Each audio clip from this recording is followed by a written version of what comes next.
samanyanga ndikati ekishani Mr. Rutenga ekishani tambirai tambirai ndauya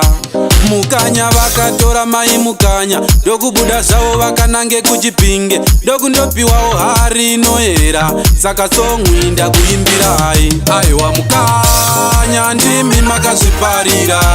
pamaiti muri kugadzira musha tarirai nadzizo kupandukira vana venyu vachakufarirai ndimi makazviparira pamaiti muri kugadzira musha tarirai nadzizo kupandukira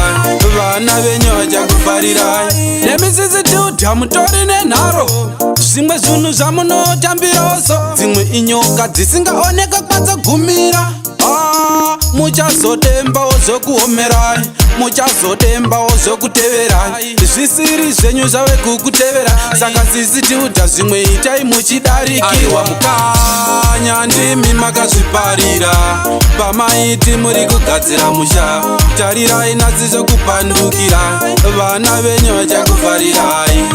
ndimi makazviparira pamaiti muri kugadzira musha tarirai nadzizo kupandukira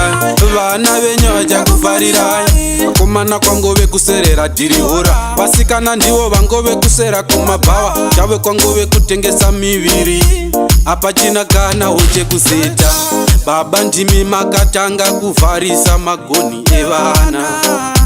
baba ndimi makapa nhamo kuvana tarirai mutambu aiwa mukanya ndimi makazviparira pamaiti muri kugadzira musha tarirai nadzizo kupandukira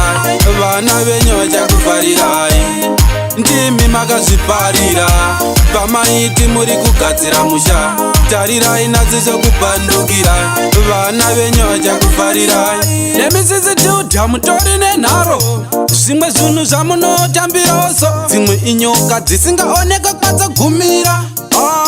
muchazodembawo zvokuomerai muchazodembawo zvokuteverai zvisiri zvenyu zvave kukutevera saka sisitiudha zvimwe itai muchidarikirwa mukanya ndimi makazviparira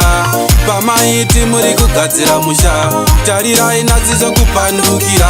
vana venyu vachakufarirai ndimi makazviparira pamaiti muri kugadzira musha tarirai nadzizo kupandukira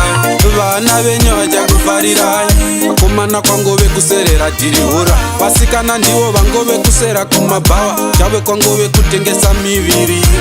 apachina kana wochekuseta baba ndimi makatanga kuvharisa magoni evana baba ndimi makapa nhamo kuvana tarirai mutambu aiwa mukanya ndimi makazviparira pamaiti muri kugadzira musha tarirai nadzizo kupandukira vana venyu vachakufarirai